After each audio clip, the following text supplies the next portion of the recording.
کستاسو موبایل ته چرته د اناون نمبر نه کال راځي وطنوالو نو ستاسو د اجازت نه بغیر وس هغه بل څوک نشي اټند کولی. اکثر ستاسو موبایل چارج ته پروت وي یا تاسو چاته ورکوي نو اچانک په کال راشي او ستاسو د اجازت نه بغیر هغه کال هغه هلک اټند کی. یو داسې طریقه درته خیمه وطنوالو چې ستاسو د اجازت نه بغیر به ستاسو کال بل څوک نشي اټند کولی. په دې ویډیو کې درته داسې طریقه خیمه چې تاسو په خپل کالینګ باندې یو کوډ لګوي چې کله هم تاسو ته بیا کال راځي نو ستاسو د اجازت نه بغیر به هغه کال بل څوک نشي اوچتولی. خاوتنوالو دا خبر هم ځان سره یاد وساتئ چې دا په بعضې نه موبایلو کې کار کوي په بعضې نیم کې نه کوي. ډېر کسان بیا داسې وي چې غلط کمنټ کوي نو زه تاسو ته د پهلا نه وایم چې دا په بعضې نه موبایلو کې کار کوي او په بعضې نه موبایلو کې کار نه کوي. خو تاسو پې ټرای وکړئ که تاسو په موبایل کې کار کوي او تاسو ته خوښ شي نو بس بیا استعمالوئ. راځئ چې دا مکمل طریقه د موبایل په سکرین باندې زده کړو. که ویډیو مو خوښه شي ویډیو د سره لایک شیر کړئ. دې نه علاوه وطنوالو موږ په یوټیوب باندې هم کار شروع کړی دی هغه د سره لازم سبسکرایب کړئ. که څوک موږ سره رابطه کول غواړي زما انسټاګرام ته راشئ زه به در سره په خپل باندې کانټیکټ کوم.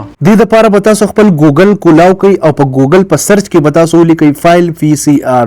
دا څنګه چې ما تاسو ته په سکرین باندې شو کړی دی همدغه سیم ټو سیم سپیلینګ به تاسو ولیکئ او بیا به په دې اولني ویب سایټ باندې تاسو کلیک واخلئ. سایټ کولاو کوئ نو تاسو په دې سرچ کې ولیکئ صرف کالی او په دې سرچ باندې به کلیک واخلئ. چې کلیک واخلئ دا بیسٹ انکمینګ کال لاک فار انډرایډ نو تاسو په دې ارټیکل باندې کلیک کړئ.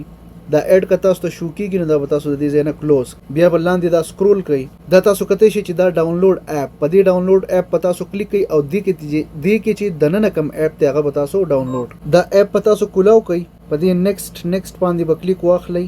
ګیټ سٹارټ پکې دا به الاو کوي. دا بر کم دو کراس اپشن چې تاسو ته شو کیږي دا به تاسو الاو کوي. دا الاو شو بیا به په دې لاندې کلیک کوي دا به الاو کوي نو دا تاسو کته شي چې دوانه ورته الاو شو. بیا به په دې سیټ لاک ټایپ باندې کلیک کوي. په دې کې ورته پن سلیکټ کوي. بیا به په دې لاندې سیټ پن باندې تاسو کلیک کوي. 1 2 3 4 1 2 3 4 نیکسٹ 1 2 3 4 او بیا کنفرم.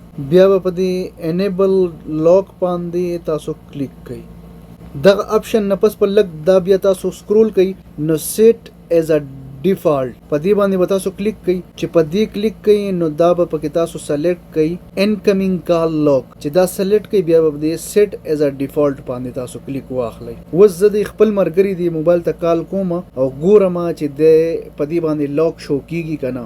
ټیک ته دا تاسو کته شو ته نو چې ما د خپل بل مرګري په موبایل کې دا سیټینګ وکړو نو پاغه باندې تاسو کته شي چې بره په رنګ راځي هو کوډ په هم لګیدلې دی نو تر څو پورې چې د کوډ نه انټر کړل نو تر هغه پورې دا کال نشي چتولی. صحیح ده.